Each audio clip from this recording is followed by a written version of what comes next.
everyone, welcome to Sweet Pea Seeds Inspirations. My name is Sydney, and today we are going to learn how to make a Rolag, which there's really no special technique on how to make one. It's just more or less how you place your fibers and what you're trying to achieve. Like if you're trying to achieve an ombre or a gradient style yarn, then you'll place your different colors and sections or layers. Again, it just kind of really depends on what you're trying to achieve here. The only technique that we're really going to be using is taking whatever fiber you're using and pulling it through the teeth. That's really the only technique here. So you will obviously need a blending board to achieve this, but there's a few different ways that you can also achieve a Rolag, which is off of a drum carder, but also you can achieve one off of hand carders, and maybe, which I have not done it, so I can't really speak on it, but possibly even off of a hackle brush. So there is a few different ways that you can achieve Rolags, so you don't necessarily need a blending board. But in order to achieve one off of either or of these, you will need to have a few dowel rods, which most of the time when you do buy a blending board, they will come with dowel rods, but you can pick the dowel rods up at any kind of local craft shop, and also a packer brush, which most of the times when you do buy a drum carder or even a blending board, they will come with a packer brush, but if not, you can also find these online as well. And then of course you are going to need your fiber. So I'm going to go ahead and just take some random fiber that I have here, and I'm going to kind of pre-work my fiber before I actually run it through the teeth. So what I mean by that is I kind of fluff out my fibers a little bit so they're not so packed in on my drum carder. And once I've gotten it to where I like it, then I'm not going to start all the way up to top here. I'm going to start maybe half of an inch or so from the top of my blending board, and then I'm just going to kind of take my fiber. I usually place my hand on top of my fiber so there's not so much pulling through the teeth, but I will just kind of pull my fiber through them teeth and kind of going in a downward motion.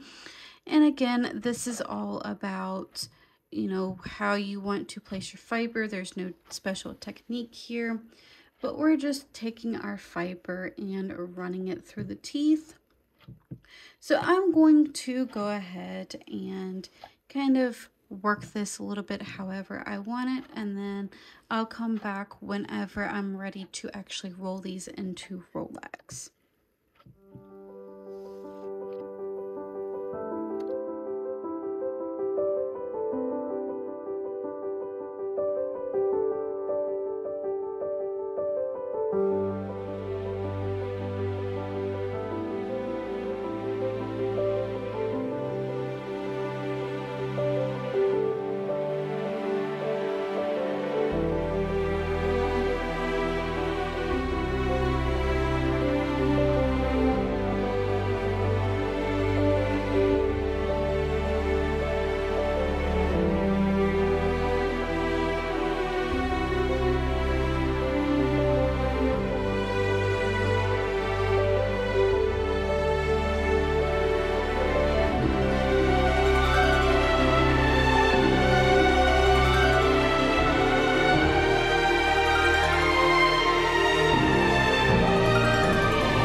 ready to create a Rolag, there is a few things that I like to check out before I actually start rolling these up. And the first thing is to kind of look at this baseline to see how even it is and if I need to add any fiber in certain spots and along with up here.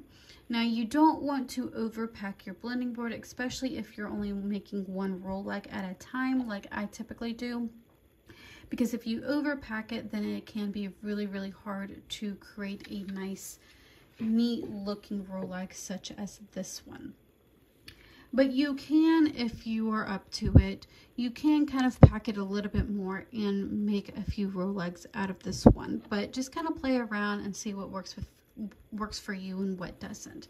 So now that you've got everything squared away, what we're going to do is I kind of like to fluff up these fibers a little bit so it's kind of easier for me to get my dowel rod underneath there. But we're going to take one dowel rod and place it underneath them fibers, and then we're going to take the second dowel rod and we're going to place it on top of the fibers. Now you do want to kind of offset these, because once we take the Rolag off, if you have them offsetted a little bit, it will be easier to pull them out underneath the Rolag versus if you had them completely even. You won't have to tug as much.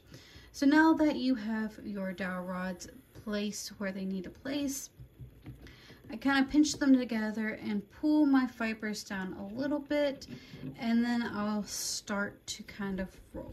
Sometimes I gotta play around with it because the fibers do like to kind of roll off of there sometimes. So I'm just going to kind of get myself situated here real quick.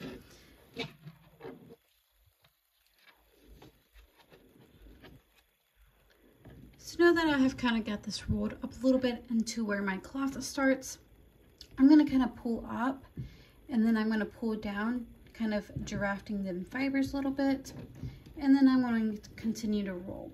Now if you're creating one Rolag at a time, while you're taking your fiber off of the blending board and creating a Rolag, you don't want to pull so many times or so very often, because if you do that, then it will create a really tight Rolag, and it can be hard, very difficult to get them off of them dowel rods. So just kind of limit how many times you do tug, or try not to tug as much. So I'm just going to kind of pull and roll. Pull up and kind of giraffe them fibers a little bit.